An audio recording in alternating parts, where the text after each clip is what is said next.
ప్రత్యేక తెలంగాణపై కేసీఆర్ చేస్తున్న ప్రకటనలు, విధిస్తున్న డెడ్లైన్లు రాయలసీమలోనూ రాజకీయ చర్చలకు దారితీస్తున్నాయి.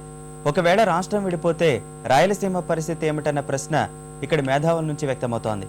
తెలుగుదేశం పార్టీ నేత బైరెడ్డి రాజశేఖర రెడ్డి చేపట్టిన రాయలసీమ మేలుకొలుపు యాత్ర వీటికి వేదిక అవుతోంది. రాయలసీమ హక్కుల సాధన, అభివృద్ధి జరగాలంటే ప్రత్యేక రాష్ట్రం ఉండాలనే డిమాండ్తో కర్నూలు జిల్లాకు చెందిన తెదేపా నేత బైరెడ్డి రాజశేఖర రెడ్డి చేస్తోన్న ప్రయత్నాలకు మద్దతు లభిస్తోంది. రాయలసీమ పరిరక్షణ వేదిక తరఫున ఇటీవలే కర్నూలులో 4 రోజులు మేలుకొలుపు దీక్ష చేపట్టారు. దానికి కొనసాగింపుగా గురువారం నాడు అనంతపురంలో మేలుకొలుపు యాత్ర నిర్వహించారు.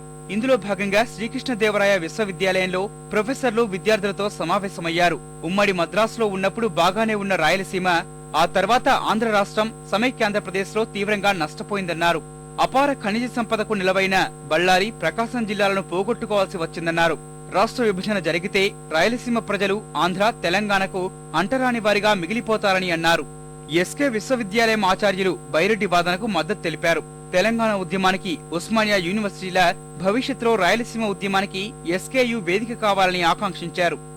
తెలంగాణ ఇచ్చిన ఆశ్చర్యం లేదు కాబట్టి అలాంటి పరిస్థితుల్లో సపరేట్ తెలంగాణ ఇస్తే మాకు సపరేట్ రాయలసీమ కావాలి. బళ్ళారిని 2-3 జిల్లాలను కలిపి రాయలసీమను సాధించాలని ఉద్దేశం. రాయలసీమ సాధించడానికి రాజశేఖర్ గారు చేసే పోరాటాన్ని మేము నైతికంగా మద్దతు తెలియజేస్తూ యూనివర్సిటీలో సమావేశం తర్వాత కదిరి సమీపంలోని ప్రపంచ ప్రఖ్యాత తిమ్మమ్మ మర్రిమాను వద్ద బైరెడ్డి సమావేశం ఏర్పాటు చేశారు. కరవు ప్రాంతంలో పుట్టి ప్రపంచంలోనే పెద్ద వృక్షంగా ఎదిగిన తిమ్మమ్మ మర్రిమాను స్ఫూర్తిగా ముందుకెళ్దామని సూచించారు. ఉద్యమానికి అడ్డు వస్తుందనుకుంటే తెదేపాను వీడేందుకు సిద్ధమని ప్రకటించారు.